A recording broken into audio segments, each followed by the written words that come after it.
Monsieur le ministre, cher Boris, bienvenue ici à Paris pour ce moment important, consécutivement à nos nombreuses rencontres et rendez-vous de travail. Je vais y revenir dans un instant. Donc, je salue les différents parlementaires qui étaient ici, qui représentent la Commission de la Défense nationale, le groupe d'amitié France-Allemagne ou l'Assemblée parlementaire de l'OTAN. Un moment important où, depuis l'été dernier, nous avons clairement mis comme priorité d'aboutir sur ce projet de charte du futur, dont je dirai un mot dans un instant. Vous savez qu'on est déjà engagé dans une coopération capacitaire assez inédite avec nos amis espagnols sur le SCAF, c'est-à-dire la génération d'avions de chasse pour les années 2040 et suivants, et que, effectivement, dans les différents accords et déclarations politiques de 2017-2018, il y avait cette question de l'après-Léopard pour nos amis allemands et pour la Bundeswehr, et l'après Charles Leclerc pour l'armée de terre française. Et donc, ces derniers mois et semaines nous ont permis effectivement d'avoir une méthode originale sur laquelle nous avons aussi, je le crois, appris un peu du passé, c'est-à-dire ne pas forcément repartir des capacités industrielles en tant que telles, mais surtout repartir des besoins opérationnels des deux armées de terre. Et donc je tiens vraiment à saluer le travail qui a été fait entre l'armée de terre française et la Bundeswehr, au fond pour se poser la question, mais en 2040 et suivant, quel sera l'avenir du combat terrestre? Dans quelle dimension se fera-t-il, y compris sur les questions de connectivité, en matière d'intelligence artificielle? Quels seront évidemment aussi les systèmes de combat, y compris les systèmes de feu, évidemment les feux classiques, mais on voit bien aussi les armes à énergie dirigée, les armes laser. Et là, il y a eu un travail très important aussi qui permet d'avoir une interopérabilité assez forte en se disant que dans les années 2040, il sera temps que deux pays voisins, amis, membres de l'Union européenne et membres de l'OTAN aient évidemment une trame de cavalerie blindée qui soit complètement fonctionnelle et qui fonctionne de manière complètement opérationnelle. Et c'est ce travail des deux armées de terre qui nous ont permis de prendre un certain nombre d'arbitrages politiques pour organiser les travaux de ce que va être en fait non pas tellement le char du futur, mais le futur du char. Parce qu'on le voit bien que ce n'est pas un nouveau Léopard ou un nouveau Leclerc, mais c'est une rupture technologique militaire, capacitaire, qui va être redoutablement puissante. Et je le redis pour l'avoir dit dans la presse allemande cette semaine, dans un moment dans lequel nos amis américains n'ont pas encore commencé à réfléchir au poste Abrams, et dans lequel, on le sait, pour prendre un autre exemple différent celui-ci, les Russes enregistrent de grosses difficultés sur l'avenir de leur génération, en tout cas la rupture avec la génération actuelle de chars russes. Donc on est les premières nations, au fond, à se préoccuper de cette ère 2040 en matière de cavalerie blindée. Alors évidemment, pour l'organisation de cet accord, mais Boris en dira sûrement un mot, on avait déjà un référentiel, le SCAF, sur lequel, même si nous sommes à 3 pays, la France était chef de file. Sur le MGCS, sur le char du futur, c'est l'Allemagne qui assure le chef de fila, donc un chef de fila politique, un chef de fila aussi administratif, juridique, parce que c'est l'Allemagne qui va passer les différents contrats pour les industriels, là où c'est la France, la DGA française, monsieur le délégué, qui passe les contrats pour effectivement le projet du SCAF. Et on a bâti quelque chose de paritaire, à 50-50, 50-50 dans la répartition des rôles, 50-50 dans le développement du programme. Là, c'est une phase pour créer un démonstrateur, comme on dit souvent en matière industrielle. Et puis demain, évidemment, 50-50 dans la capacité de production, en partant d'un état d'esprit, au fond, me semble-t-il, pragmatique et rationnel, qui est d'aller chercher dans chacune de nos industries le meilleur de ce qu'elles étaient capables de proposer pour ce faire, avec un tour de table très important. Évidemment, KNDS France-Allemagne, notre champion franco-allemand sur les équipements terrestres. Évidemment, Rheinmetall, dont on connaît l'expertise importante.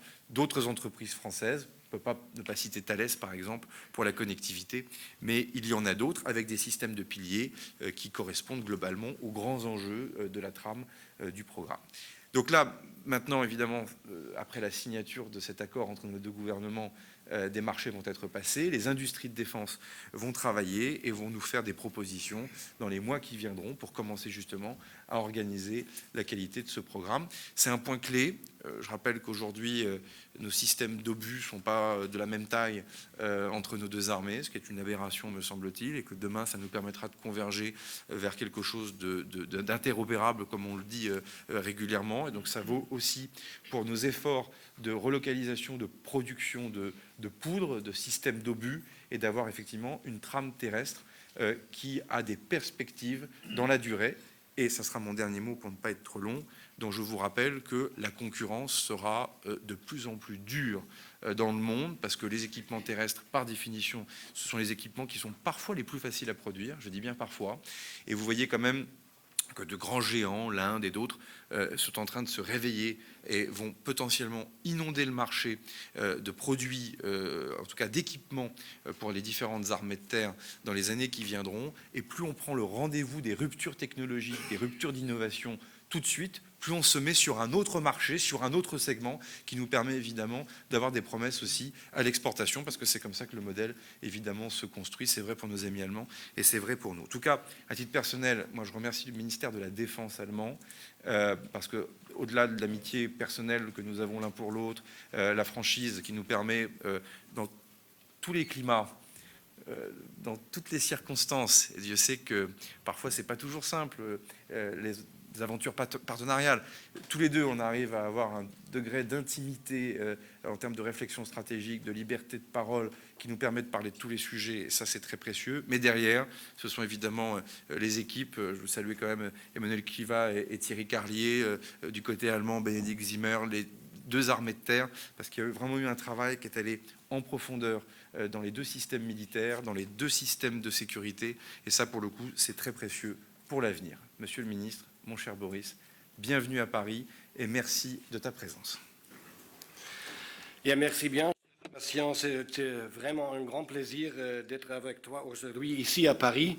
J'aime la cité et de réaliser avec toi cette grande avancée dans le projet MGCS, le futur System du System de Combat Terrestre. Es ist wirklich ein Vergnügen für mich heute, hier in Paris zu sein, bei dem herrlichen Wetter. Eigentlich müsste ich ein Wochenende dranhängen, um Paris im April zu genießen. Leider ist mir das nicht vergönnt, aber ich mache ja aus meiner Zuneigung zu Frankreich kein Hehl, also werde ich ganz bestimmt wiederkommen. Meine Damen und Herren, ganz am Anfang stand eine Vision. Und ja, bis zur Realisierung unseres deutsch-französischen Projektes Landkampfsystem der Zukunft, MGCS, ist es auch noch ein weiter Weg. Und doch ist die heutige Unterzeichnung des MOU ein weiterer wichtiger Meilenstein auf diesem Weg. Viele Monate haben wir verhandelt und ich kann bestätigen aus vollem Herzen, was Sebastian gerade gesagt hat, es ist nicht nur ein enger Kontakt zwischen den Arbeitsebenen unserer beiden Ministerien.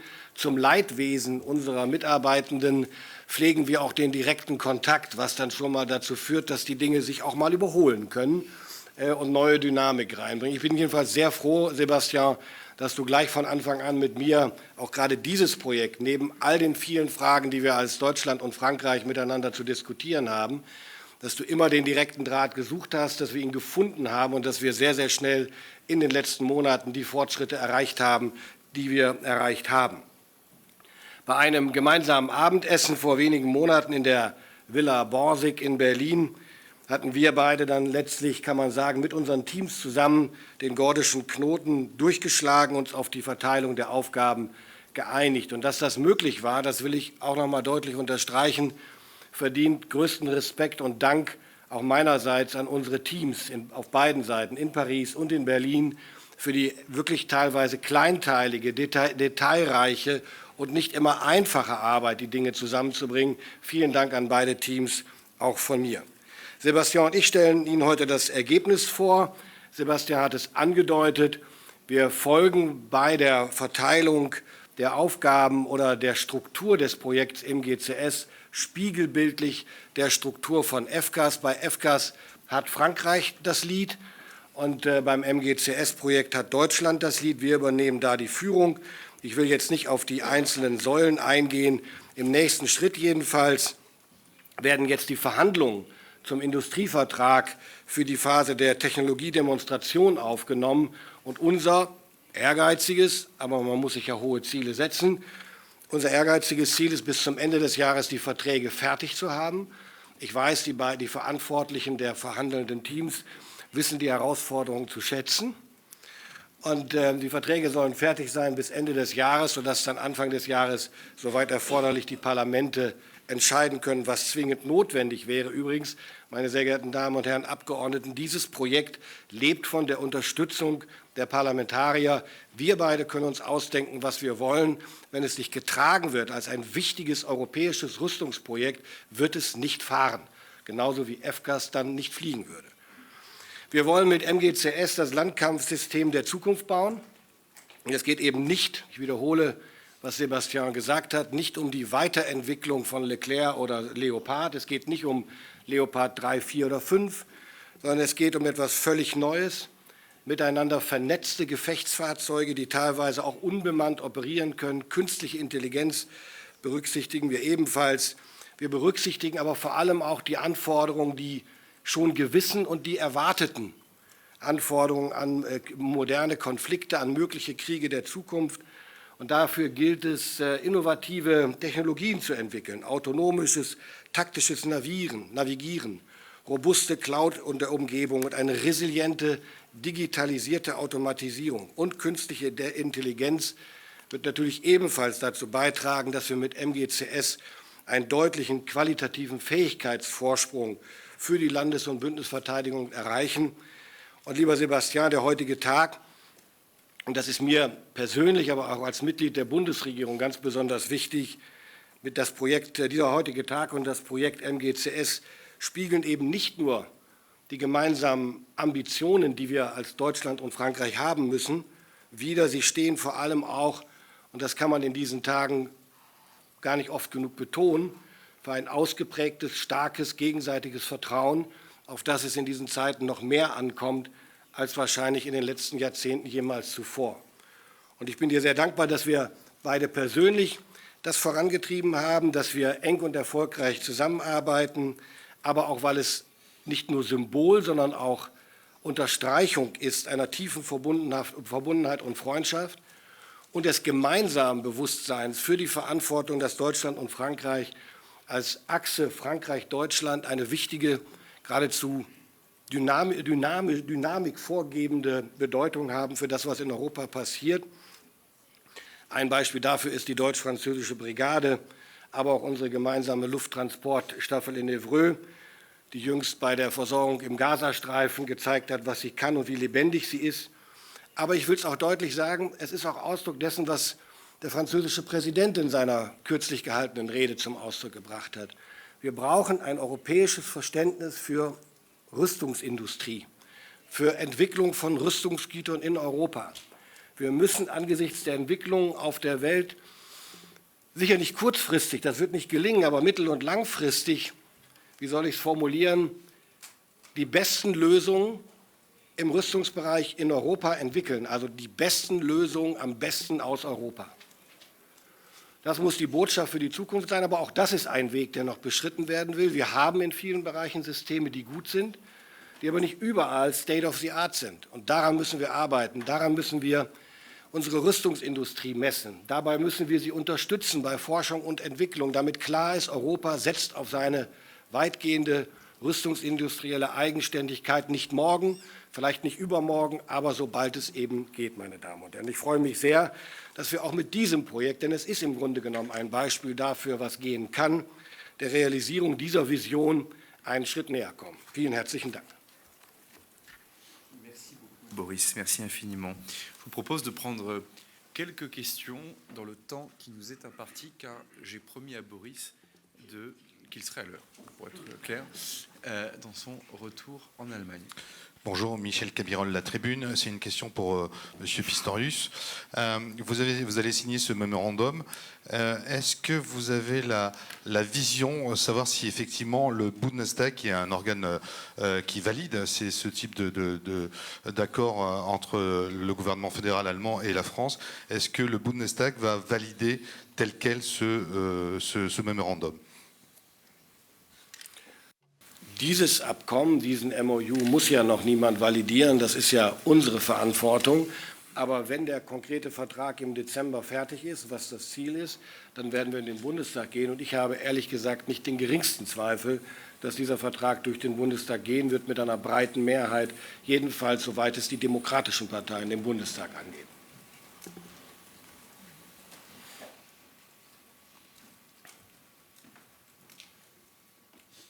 Bonjour Monsieur, Mathieu Rabéchaud, AFP. Vous avez mentionné, Monsieur le Ministre, que l'axe franco-allemand avait la faculté d'enclencher des dynamiques européennes. Maintenant que la France et l'Allemagne se sont mis d'accord sur la répartition des tâches, est-il temps d'ouvrir le programme MGCS à d'autres pays, et notamment d'intégrer l'Italie? Dieses Projekt wird am Ende offen sein müssen und wahrscheinlich eher früher als später, aber wir sind ja jetzt noch auf der Ebene des Memorandum of Understanding. Der Vertrag ist der nächste Step. Wenn der Vertrag steht, dann wird es natürlich darum gehen, andere Partner mit ins Boot zu holen. Ich sehe da Italien, aber ich sehe auch andere mögliche Interessenten dafür. Klar ist aber auch für mich, und das bezieht sich eben dann nicht nur auf dieses Projekt, sondern auch auf die Zusammenarbeit insgesamt, Frankreich, Deutschland ist wichtig für Europa, aber wir sind nicht alleine in Europa. Es ist wichtig, dass wir Polen mit seiner neuen Regierung einbeziehen, um deutlich zu machen, das Weimarer Dreieck steht eben für das große Europa. Deswegen ist das zum Beispiel genauso wichtig wie die Frage der Einbeziehung anderer Länder. Ich bin davon zutiefst überzeugt, wenn wir Europa stärker machen wollen, was wir müssen, ganz auch im Sinne der Rede von Emmanuel Macron, dann bedeutet das eben auch, dass wir mehr Partner ins Boot holen müssen, bei diesem, aber auch bei anderen Projekten der Gegenwart und der Zukunft.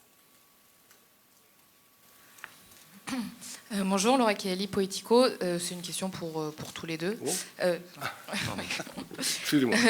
que vous pourriez nous donner un peu plus de détails sur la répartition par pilier, s'il vous plaît? Merci. En fait, on a une répartition qui repart des fonctions en tant que telles, de ce que l'on attend du démonstrateur. Un pilier, je donne quelques exemples, je ne les ai pas tous en tête ni sous les yeux, mais vous avez évidemment un pilier sur la plateforme, un pilier pour tous les sujets de tourelles et de feux classiques, un pilier pour les feux de nouvelle génération, un pilier pour les infrastructures, un pilier pour la connectivité, un pilier pour la guerre électronique. Enfin, je vous dis que je ne les ai pas en tête, mais en fait, je suis en train de tous vous les donner. La réalité, c'est que derrière, après, sur le même modèle du SCAF, vous avez ensuite ce qu'on appelle des leads ou des co-leads.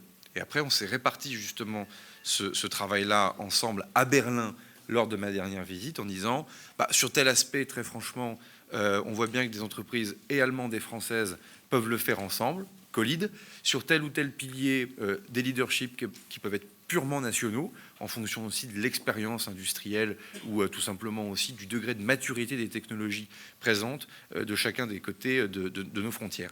Et donc ça offre évidemment une répartition qui est complètement équilibrée à 50-50, c'est l'esprit que je vous indiquais tout à l'heure, et qui permet d'avoir aussi un champ de responsabilité industriel, mais aussi politique. Les piliers, on les montrera le moment venu, lorsqu'on aura la logique de contrat qui va en face. Parce qu'évidemment, ça c'est de la répartition politique. Après, il y a une réalité contractuelle avec du droit également, évidemment, pour ce faire, et qui permettra, à l'équivalent de la DGA en Allemagne, comme nous l'avons fait nous-mêmes pour le SCAF, de passer les différents contrats avec des calendriers et des restitutions. Ça va obliger évidemment les différents industriels à travailler ensemble. Moi, je l'ai indiqué à Boris, je suis même disponible pour aller visiter certains de ces industriels en Allemagne. Je pense que un ministre des armées françaises a rarement eu l'occasion de visiter une usine de Rheinmetall. Donc moi, j'ai donné ma disponibilité. Mais c'est aussi l'esprit qui est le nôtre. Parce qu'on ne peut pas justement avoir ce genre de partenariat sans aussi créer une culture commune entre les industries. Soit on le décrète politiquement, par l'incantation, ce fut malheureusement le cas parfois ces dernières années, ces dernières décennies en tout cas, soit au contraire on met un objet concret.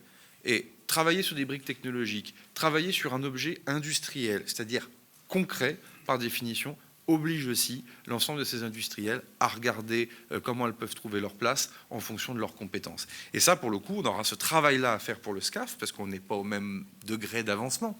Là, on parle d'une phase 1A pour le char du futur ou le futur du char. On est déjà en conduite de phase dite 1B pour l'avion du futur. Et c'est pour cela qu'à la fin de l'année, au mois de décembre, on aura un mini-sommet Allemagne, Espagne, France, qui permettra de faire un point d'étape avec les différents industriels, avec nos armées de l'air respectives, pour s'assurer justement que le programme avance dans la direction qui est la nôtre, politiquement, mais aussi sur le terrain opérationnel pour les besoins de nos propres armées.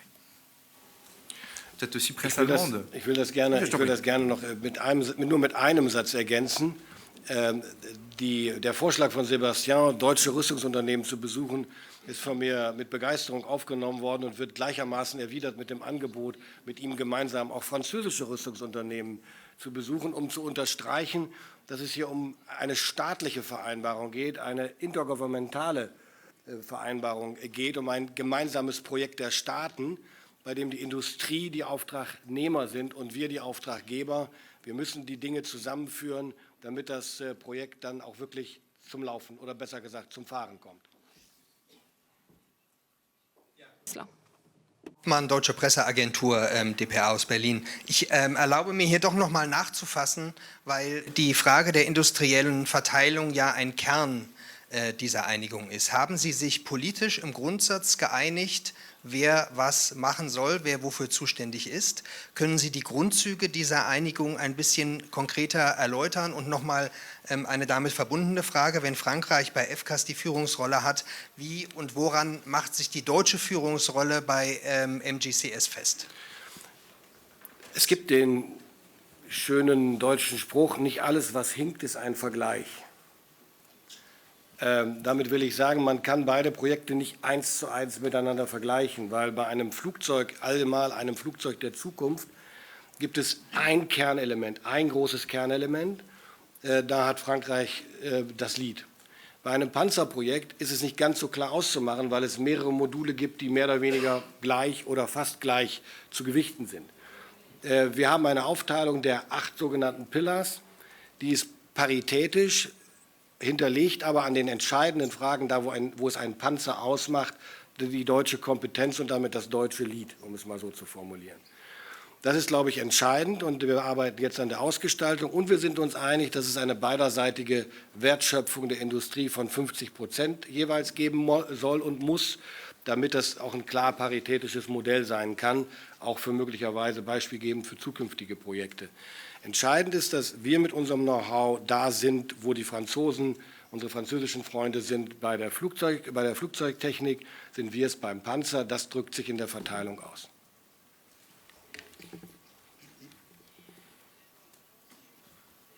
Juste un mot. Je ne dirais pas que la répartition industrielle est le cœur de l'accord de ce matin. C'est un des éléments de l'accord de ce matin. Le cœur de notre accord entre les deux gouvernements, c'est de dire qu'on a besoin du même char en 2040. C'est-à-dire que, Boris l'a dit, vous avez en face de vous deux ministres clients. Certes, nous prenons soin de nos industries de défense respectives. En France, j'en suis le ministre de tutelle. Mais enfin, il se trouve que surtout, notre travail, c'est d'acquérir des équipements pour nos forces armées et de les développer lorsqu'ils n'existent pas encore ou pour l'avenir. Et donc, le cœur de l'accord, c'est de se dire qu'en 2040, on aura le même char. Parce qu'il n'y a pas de schéma dans lequel les deux armées de terre ne sont pas engagées globalement face aux mêmes adversaires, ou en tout cas dans les mêmes conditions d'entraînement en commun. Et c'est ensuite qu'au regard de nos besoins, nous trouvons un accord de répartition pour nos industriels, pour qu'évidemment il y ait un équilibre. Politiquement, c'est important. Économiquement aussi, tout ça va créer de l'emploi. Je le redis, je l'avais dit à Évreux, dans la loi de programmation militaire française, pour ce programme de char du futur ou du futur du char, vous avez 1,5 milliard d'euros pour les prochaines années. 1,5 milliard d'euros, c'est beaucoup d'argent. Donc, je pense qu'il faut le redire, ce n'est pas qu'une coopération industrielle. Par les temps qui courent, on a besoin de repartir du besoin de nos soldats. Et le travail qui a été fait, le major général de l'armée de terre, le général Béchon est ici, le général Pierre Schill, qui est le CEMAT, chef d'état-major de l'armée de terre, a justement produit une expression de besoin pour aujourd'hui, mais aussi pour demain, avec toute la part de risque aussi qui va avec. On voit bien que la guerre électronique, l'intelligence artificielle va beaucoup modifier le champ de bataille. Et c'est à partir de cela que nous avons organisé justement notre discussion. Si je mets les pieds dans le plat sans être démagogue, c'est au fond ce que j'ai appris de la discussion du SCAF, où parfois les sujets industriels ont occupé beaucoup de place, et c'est normal, mais on a fini parfois par demander l'avis de l'armée de l'air allemande ou de l'armée de l'air espagnole ou française après l'accord. Et ça, moi, c'était complètement exclu pour le projet du char. Et donc c'est avant tout le besoin opérationnel qui fait la commande et qui fait la coopération. C'est très important pour l'avenir du programme, et c'est en cela que je suis optimiste sur l'avenir du programme, parce que précisément, on a fait évoluer notre méthode de coopération. Allez, 2 dernières questions, et après je libère le ministre. Ja, Gabriel Bub von Table Briefings. Ich hätte noch mal eine Nachfrage zu dem, was der Kollege von dpa gefragt hat. Bei dem Turm, ist der in Deutschland, wenn man das jetzt so interpretiert, Turm und Kanone, weil Sie gesagt hatten, Herr Pistorius, dass die wesentlichen Säulen dann auf deutscher Seite liegen? Und noch zur Ukraine vielleicht kurz, haben Sie auch über Ukraine-Hilfen gesprochen heute, dass mehr gegeben werden muss? Willst du beginnen? Non, mais après, la bilatérale de ce matin nous a permis d'aller effectivement au-delà du projet qui nous réunit ce matin. Aide à l'Ukraine, évidemment. Je vous rappelle que nous assumons avec l'Allemagne le co-leadership sur la coalition de défense sol-air au sein de ce qu'on appelle le format Rammstein. Vous savez que c'est le format que les Américains ont créé quelques jours après le début de la guerre en 2022 et sur lequel nous nous sommes répartis les rôles. Et avec Boris, en ce moment, on a une action diplomatique assez dense pour justement interroger les différents pays sur l'état de leur stock. Comme vous le savez, l'Allemagne dispose d'une technologie sur la couche moyenne qui est l'Eristé. L'Allemagne a des patriotes d'origine américaine pour le haut du spectre. Nous avons des Crotales, enfin des Mistral, des Crotales, du MiK-VL demain, et puis évidemment nos Santé avec les missiles Aster. Et c'est-à-dire qu'à nous deux, on est capable justement d'embrasser très large sur tous les pays qui ont en dotation ces types d'équipements. C'est l'intérêt de notre coalition, c'est qu'on est en train effectivement d'essayer de stimuler le plus de dons possible, soit de prélèvements dans les armées, c'est de plus en plus dur, on le sait, soit de prélèvements sur des chaînes de production avec des contrats qui peuvent être déjà passés, une priorisation nouvelle. Et ça, c'est évidemment un travail qui nous occupe beaucoup et qui occupe beaucoup nos 2 équipes pour arriver justement à soutenir l'effort ukrainien en matière de protection de son ciel. Après, on a d'autres sujets, évidemment, qui nous réunissent en ce moment. Il y a un sommet important à Washington pour l'Alliance Atlantique cet été. Il va sans dire aussi que les équipes travaillent à ce qu'on ait les positions les plus communes et les plus convergentes. D'autres dossiers, évidemment, nous occupent en ce moment, mais tout le monde le comprend bien. Das ist ja klar, oder? Klar, und was die Frage der Ukraine angeht, hat Sebastian das gesagt, das stand heute Morgen nicht im Mittelpunkt, weil wir auch nur ein begrenztes Zeitfenster hatten, um Sie nicht warten zu lassen. Sonst hätten wir auch noch bis heute Mittag miteinander reden können. Aber die Ukraine beschäftigt uns bilateral ohnehin eigentlich wöchentlich und wir tauschen uns aus, ob es im Rahmen der Capability Coalition Air Defense geht oder eben auch bei der Frage der Unterstützung der Ukraine. Je crois qu'on doit malheureusement interrompre la conférence de presse pour être à l'heure. Merci en tout cas infiniment de votre disponibilité aux députés, sénatrices et puis à l'ensemble des journalistes qui sont ici, français comme allemands. Merci à tous.